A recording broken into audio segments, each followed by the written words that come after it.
Hello everyone, good evening. I thought आप बहुत अच्छे से अपनी प्रिपरेशन कर रहे होंगे और हम लोग स्टार्ट करते हैं हमारा।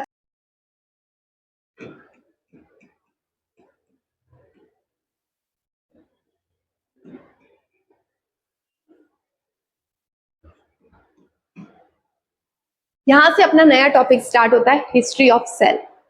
अब मुझे बताओ कि अगर मैं ये कह दूं कि मैंने एक नया देश निकाला है तो क्या सभी मान जाएंगे कि हाँ नया देश निकाला है? नहीं ना, मुझे क्या करना पड़ेगा, उस चीज को प्रूव करना पड़ेगा। तो वैसे ही जैसे एंटन वॉन लीवेनहुक देखा हमने, रॉबर्ट हुक के बारे में स्टडी करी, तो इन सब ने अपना नाम तो दे दिया था, बात तो दे दी थी कि भाई हमने सेल सर्च किया ऐसा वैसा, लेकिन क्या ये चीज सही है या नहीं है? बोलते ना कि टांग खींचने वाले हजारों लोग होते हैं, तो वैसे इनके पीछे भी बहुत सारे लोग थे। तो इन्होंने कहा कि भाई आप हमें हिस्ट्री बताओ, कहाँ से स्टार्ट हुआ है, कैसे स्टार्ट, और प्रूफ करके बताओ मुझे। ठीक है, तो ये यहाँ पर बात स्टार्ट हो रही थी, तो यहाँ पर इन लोगों को प्रूफ करके दिखानी थी सारी चीजों। तो यहाँ पर एक एक चीजें प्रूफ करके बताई जा रही थी। तो फर्स्ट प्रूवमेंट जो था वो था 1824 में, राइट, 1824 में था। देन जो सेकंड आया वो 1839 में आया, और जो थर्ड वाला पोर्शन आया वो था 1855 में। यहां इस तरीके से इन लोगों ने क्या किया, प्रूफ किया चीजों को कि भाई आप जो बोल रहे हो वो हम मानने वाले नहीं, आप हमें प्रूफ करके बताओ कि कौन सी चीजें कैसे हुई, सेल्स कैसे डिस्कवर हुई, कैसे सारी चीजें होती है, हम कैसे माने। तो फर्स्ट साइंटिस्ट थे ड्यूट्रोचैट। ड्यूट्रोचैट करके एक साइंटिस्ट थे जिन्होंने टर्म दिया था कि भाई सेल जो होती है वो कन्वर्ट हो जाती है टिश्यू के अंदर। ये बात इन्होंने बताई कि भाई सेल जो होती है वो टिश्यू के अंदर कन्वर्ट हो जाती है, मुझे इतना पता है और मैं सही बता रहा हूं, ये चीजें होती है। फिर दूसरे साइंटिस्ट आए, उन्होंने बोला कि यार ऐसे थोड़ी होता है, तू ये बोल के खत्म कर लेगा कि भाई ये चीजें होती है, कुछ तो प्रूफ करके बताओ। फिर दूसरे साइंटिस्ट आए जिनका क्या नाम था, स्वान एंड शिल्डन।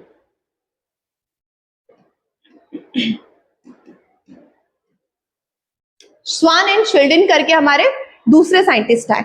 इन्होंने भी भाई कोई ना कोई तो थ्योरी इनको भी देनी थी, तो इन्होंने भी दे दी हमारी थ्योरी कि भाई कोई भी सेल्स जो होती है उसी से दूसरी चीज जनरेट होती है, मतलब कि प्री एग्जिस्टिंग लाइफ।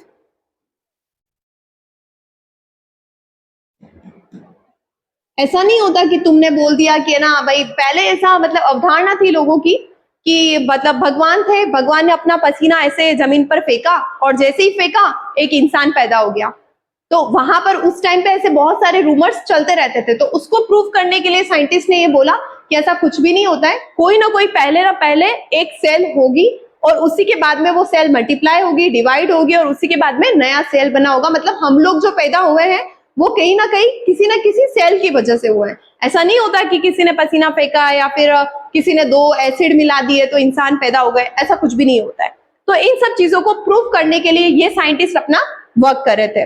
और थर्ड जो थे वो थे रूडोल्फ वर्च्यू।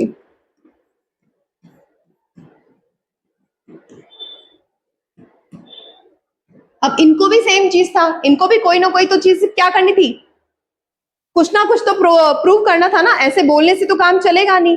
तो इन्होंने भी बोला कि लाइफ जो होती है, वो जो उसने बोला वो करेक्ट है, लाइफ जो होती है वो प्री एग्जिस्टिंग लाइफ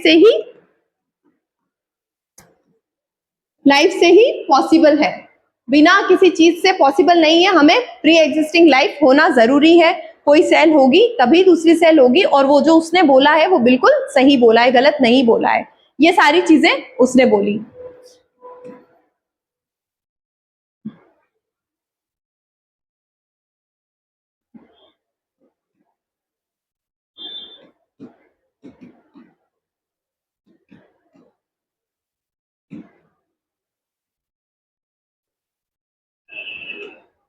और ये जो कंसेप्ट था उनका, स्वान शिल्डन का, उन्होंने ये भी कहा था कि एवरी जो ह्यूमन लिविंग बींग्स है, मतलब ह्यूमंस है या कोई भी लिविंग ऑर्गेनिजम्स है, वो जो बना है वो हमेशा सेल से ही बनेगा, बिना सेल के वो नहीं पॉसिबल हो सकता।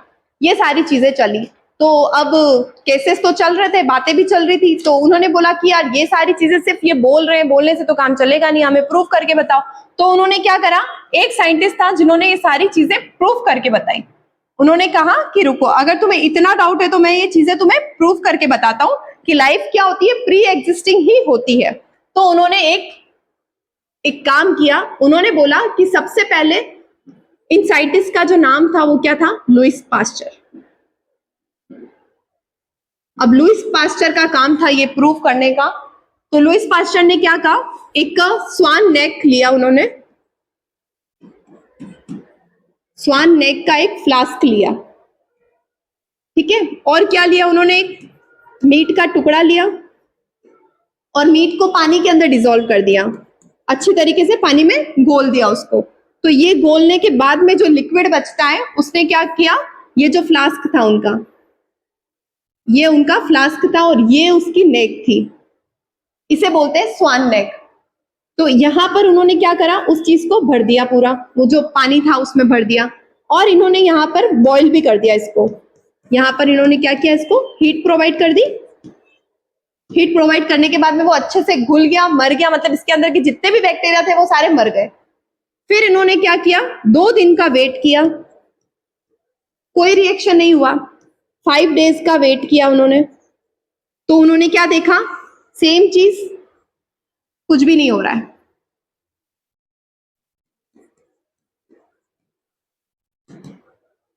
नो बैक्टीरियल ग्रोथ,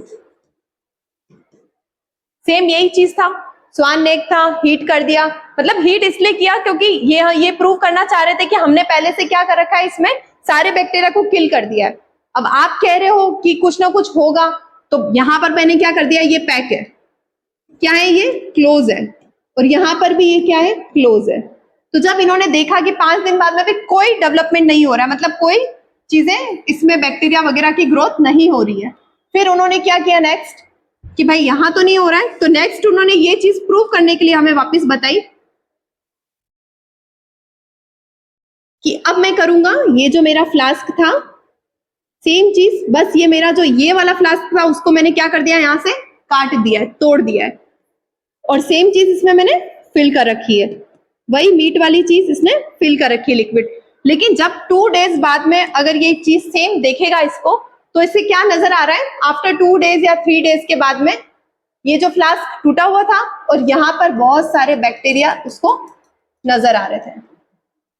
बताओ ऐसा कैसे हुआ, क्योंकि जब इसने इसको काट दिया तो इसके अंदर क्या चली गई, एयर चली गई, और एयर में क्या होते हैं, बैक्टीरिया होते हैं। ये हम सभी को पता है कि एयर के अंदर नेकेड आइज से नहीं देखने वाले माइक्रो ऑर्गेनिज्म प्रेजेंट होते हैं। तो ये माइक्रो ऑर्गेनिज्म अंदर एंटर कर गए, अंदर एंटर करने के बाद में उन्होंने अपने आप को क्या कर दिया, डिवाइड कर दिया, और जब इन्होंने डिवाइड किया तो इस पानी के अंदर क्या आ गया, बहुत सारे बैक्टीरिया आ गए। तो इन्होंने, इनका जो एक्सपेरिमेंट था वो सफल हो गया, कि इन्होंने तो पहले ही कहा था कि कोई ना कोई सेल की वजह से ही दूसरे ऑर्गेनिज्म पैदा होते हैं, और तभी तो यहाँ पर हुए क्योंकि यहाँ पर ऑर्गेनिज्म आए थे, इसलिए यहाँ पर ऑर्गेनिज्म मल्टीप्लाई होकर ज्यादा बढ़े, और वहां पर नहीं बढ़े क्योंकि वो क्या था, फ्लास्क क्लोज था।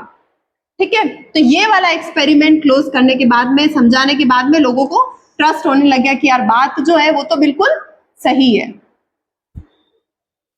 फिर ये सारी चीजें आगे कंटिन्यूएशन में चले जा रही थी, और चलते चलते वो चीजें आ गई कि भाई ये सारी चीजें हमें समझ में आ गई, हमने मान भी लिया कि भाई सेल होती है। तो अब मुझे ये बताओ कि सबसे स्मॉलेस्ट सेल कौन सी होती है। मतलब लोगों ने पूछा ना कि भाई तुम तो बहुत पढ़ लिख ले हो, अब मुझे बताओ कि स्मॉलेस्ट सेल कौन सी होती है, सबसे छोटे किसको माना जाए। तो उसने बोला कि PPLO, ये वाली जो सेल होती है वो सबसे छोटी होती है। तो उन्होंने पूछा भाई PPLO होता क्या है ये, तो इन्होंने बोला कि PPLO जो है वो क्या होता है, एक बैक्टीरियल सेल होती है, या फिर बैक्टीरिया भी मान सकते हो उसे, कि एक क्या होता है, बैक्टीरिया होता है जो यूनिसेल्युलर का होता है, तो जिसमें एक ही सेल होती है, तो ये होता है PPLO। अब इसके फुल फॉर्म क्या होती है,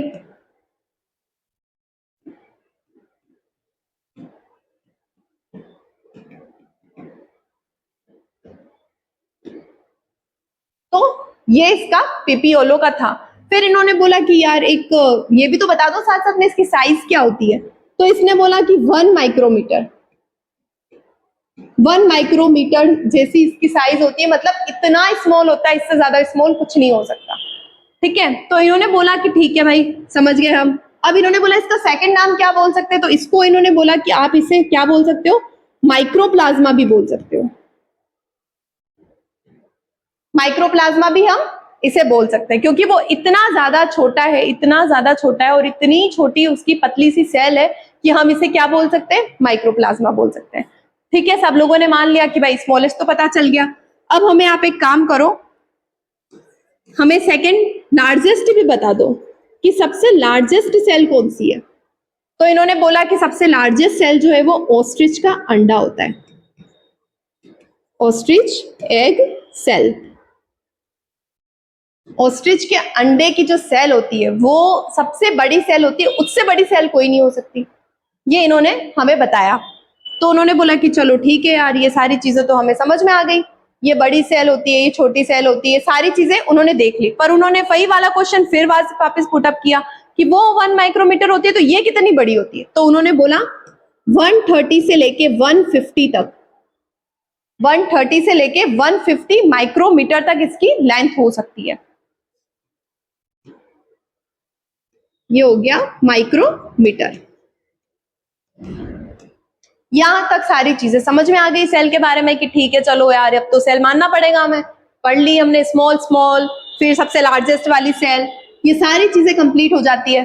फिर सबने पूछा कि चल यार सेल वेल तो हमने पढ़ लिया, तो अब तुम्हें हम एक काम करो कि ये जो सेल आप बार बार बोल रहे हो सेल सेल सेल, हमें बताओ तो सही ये होती कैसी है सेल।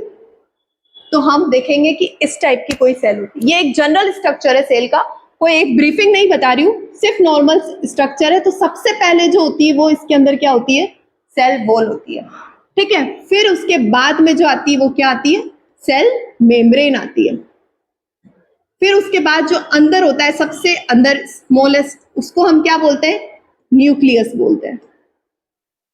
और न्यूक्लियस के अंदर भी यहां पर भी कोई चीज प्रेजेंट होती है जिसे हम क्या बोल सकते हैं, डीएनए बोल सकते हैं, या फिर आरएनए प्रेजेंट हो सकता है। राइट, ये सारी चीजें नॉर्मल स्ट्रक्चर है ये सेल वॉल का।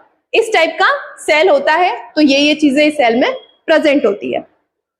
फिर इन्होंने बोला कि यार ऐसी भी कोई चीज होती है जिसको हम माइटोकॉन्ड्रिया बोल सकते हैं।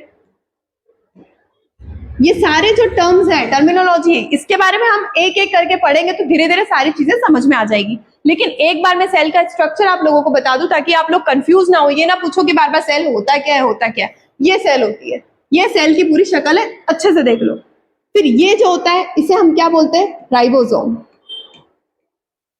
और ये जो राइबोसोम होते हैं वो हर जगह फैलते रहते हैं इस तरीके से, पूरी सेल में ये लोग इस तरीके से आराम से घूमते रहते हैं पूरी सेल के अंदर। फिर इसके अंदर एक चीज और प्रेजेंट होती है जिसका नाम होता है लाइसोसोम। राइट, अब ये सारी चीजें आपने देख ली। अब कुछ चीजें आपको याद करनी पड़ेगी। कुछ इस टाइप का जो स्ट्रक्चर होता है उसे हम बोलेंगे ये है गोल्जी कॉम्प्लेक्स। राइट, और यहां पर ये जो न्यूक्लियस है इसके पास में भी हमारे पास कोई चीज होती है जिसे हम क्या बोलेंगे, पूरे कवर होता है, पूरा न्यूक्लियस के साइड साइड में पूरी कवर होती है, इसको हम बोलेंगे एंडोप्लाज्मिक रेटिकुलम। Endoplasmic reticulum.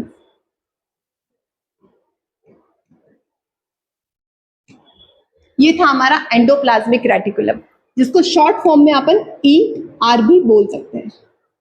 और ये हमारा था लाइसोसोम, जिसे हमें क्या बोला हमने, इसको हम सुसाइडल बैग के नाम से भी जानते हैं। ये है लाइसोसोम, सुसाइडल बैग।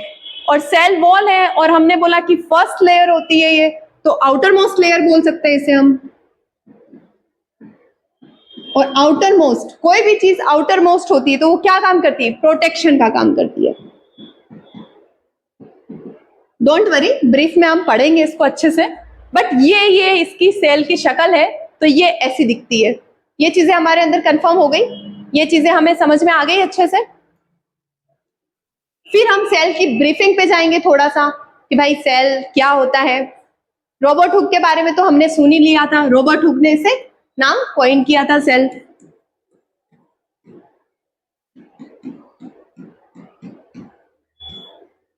ये थे हमारे रॉबर्ट हुक। फिर उसके बाद में हम बात करते हैं सेल की, कि हमें बाकी सारी चीजें भी सेल के बारे में पढ़नी पड़ेगी।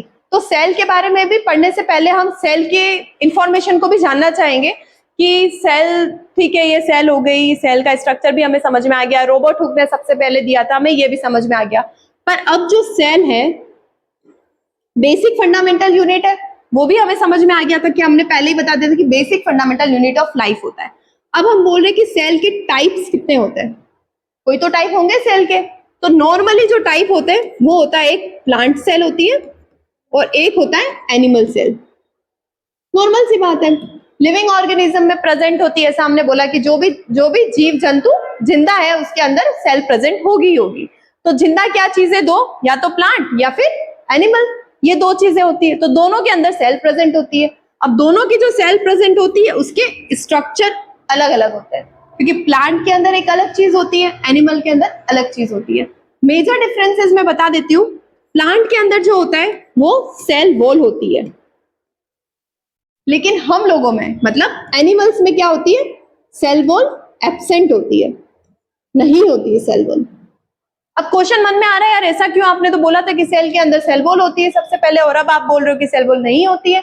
तो हाँ, नहीं होती है सेल वॉल। क्यों? क्योंकि देखो, प्लांट को चलना पड़ता है क्या, प्लांट को दौड़ना पड़ता है क्या? नहीं। लेकिन हम लोगों को चलना पड़ता है, दौड़ना पड़ता है, और अगर हमारे ऊपर सेल वॉल आ गई तो हम कैसे हो जाएंगे, एक फिक्स्ड स्ट्रक्चर, ढांचा बन जाएंगे। लेकिन हम लोगों को तो खाना पीना सब करना पड़ता है, प्लांट को नहीं करना पड़ता है। इसको इसलिए इसको सेल वॉल दी और हमें नहीं दी, क्योंकि अगर हमें दे देंगे तो हम भी खड़े हो जाएंगे। ये बेसिक स्ट्रक्चर समझ में आ गया आपको?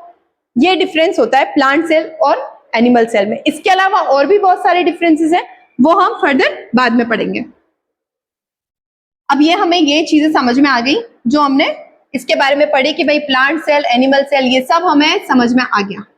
पर अब क्वेश्चन आता है कि यार सिर्फ प्लांट और एनिमल में कैसे होता है, यार हमने तो पढ़ा था कि ना बैक्टीरिया वगैरह भी तो कुछ होता है, इसके अंदर भी तो सेल प्रेजेंट होती है। तो राइट, बैक्टीरिया वगैरह में भी सेल प्रेजेंट होती है। पर अब अपन बात करते हैं कि सेल की टाइप्स तो पढ़ लिए, लेकिन बेसिस ऑफ कितने टाइप की सेल किस में प्रेजेंट होती है, ये देखने के लिए हमें वापस सेल के दो टाइप्स पढ़ने पड़ेंगे। फर्स्ट होता है प्रोकैरियोटिक सेल, प्रोकैरियोटिक सेल, और दूसरा होता है यूकैरियोटिक सेल। यहां तक समझ में आ गई? ये हम किसके बेसिस पे पढ़ रहे हैं, एक सेल है या दो सेल है? बैक्टीरिया को पढ़ने के लिए हमें ये सारी चीजें पढ़नी पड़ेगी। तो हमने देखा कि प्रो का मतलब और कैरियोटिक का मतलब क्या होता है, और इधर यू का मतलब क्या होता है और कैरियोटिक का मतलब क्या होता है। तो देखो, प्रो का मतलब अपना वो आईफोन 17 प्रो वाला नहीं चलता है यहाँ पे। यहाँ पर प्रो का मतलब होता है पुराना, और अपने जमाने में प्रो का मतलब नया। ठीक है, इस चीज से एकदम से इजीली वे में याद करो। प्रो का मतलब होता है पुराना, इसका मतलब प्रीमिटिव, प्रीमिटिव सेल या फिर पुरानी सेल मान सकते हैं। जो भी सेल पुरानी हो, मतलब कि पहले के टाइम पे जो चीज आती थी वो सारी इसमें आ जाएगा, मतलब पहले समय वाली सेल। ठीक है, और यूकैरियोटिक का मतलब क्या होता है, नया। यहां पर यू का मतलब क्या होता है, न्यू सेल, जो कि अभी चल रही है। और कैरियोटिक्स की बात करें तो कैरियोटिक का मतलब क्या होता है, न्यूक्लियस के बारे में पढ़ना। तो यहाँ न्यूक्लियस के बारे में देखा जाएगा, नई सेल है और न्यूक्लियस है, और इधर प्रिमिटिव है और पुरानी सेल है। ठीक है, ये सारी चीजें समझ में आ गई। अब इसके आगे अपन इसी के बारे में थोड़ी सी स्टडी करेंगे कि यार ये सारी चीजें होती क्या है। प्रिमिटिव समझ में आ गया हमें, ओल्ड समझ में आ गया हमें, नई सेल भी हमें समझ में आ गया। तो चलो अब ये बात करते हैं हम प्रिमिटिव, पुरानी सेल। तो अब मुझे बताओ कि पहले के टाइम पे जो थे, जो भी मतलब एनिमल्स थे, या फिर उससे भी पहले की बात करें तो सबसे पहले जो आया था दुनिया में वो क्या था, बैक्टीरिया था। सबसे पहले बैक्टीरिया ही आया था, इंसान नहीं थे, जानवर नहीं थे, बैक्टीरिया ही था। और बैक्टीरिया जो होता है वो क्या होता है, यूनिसेल्यूलर होता है। यूनिसेल्यूलर मतलब कि एक ही सेल, सिंगल सेल जिसमें काम करेगी। जैसे ये बैक्टीरिया है, इसके अंदर क्या होगी, एक ही सेल होगी। ये मतलब इसको खाना खाना है तब भी इसी से खाना है, और घूमना है तो भी इसी से घूमना है, पानी पीना है इसी से पीना है, इसको कोई और सेल नहीं है इसके पास में। और हमारे पास में क्या होता है, यूकैरियोटिक का मतलब क्या होता है, जिसमें वेल डिफाइंड ऑर्गन्स होते हैं, सारे वेल डिफाइंड ऑर्गन्स प्रेजेंट होते हैं और जिसमें न्यूक्लियस प्रेजेंट होता है। मतलब सारी चीजें क्या होगी, प्रॉपर मैनर में होगी भाई। मतलब कि हार्ट की सेल अलग होगी और ईयर्स की सेल अलग होगी, खाना खाना है तो अलग सेल काम करेगा और दौड़ना है तो अलग सेल काम करेगा। मतलब हर चीज का एक अलग ही फंक्शन बना रखा है। तो ये सारा जो आता है वो किसमें आता है, यूकैरियोटिक में। प्रॉपर फंक्शनिंग काम करेगी। और इधर यूनिसेल्युलर है तो इधर कौन सा होगा, मल्टी सेल्युलर। मतलब कि एक नहीं हजारों करोड़ों सेल्स हमारी बॉडी में प्रेजेंट होगी, है ना। फॉर एग्जाम्पल हम हमारे ऊपर लेकर देखेंगे, हम क्या है, यूकैरियोटिक है। तो ऐसे याद करो, हम यूकैरियोटिक है, हमारे अंदर बहुत सारी सेल्स है, हमारे अंदर हर चीज एक अच्छे से बनी हुई है, सारे ऑर्गन्स हमारे अंदर अच्छे से हैं। तो इस तरीके से याद करोगे तो बहुत इजीली लर्न हो जाएगा कि ये होता है प्रोकैरियोटिक और ये होता है यूकैरियोटिक। ठीक है, ये सारी चीजें हमने पढ़ ली। प्रोकैरियोटिक में सेल डिफरेंसेस होता है और यूकैरियोटिक में ये सारी चीजें होती है। अब एक बात करें कि इसके अंदर जो डीएनए होता है, भाई यहां पर भी रिप्रोडक्शन तो यहां पर भी होता है, रिप्रोडक्शन तो वहां पर भी होता है। तो यहां पर जो डीएनए होता है वो भी क्या होता है, सिंगल डीएनए। मतलब कि ये ऐसा डीएनए प्रेजेंट होगा। लेकिन और कौन सा डीएनए प्रेजेंट होगा, कुछ इस टाइप का, जिसे हम क्या बोलेंगे, सर्कुलर डीएनए।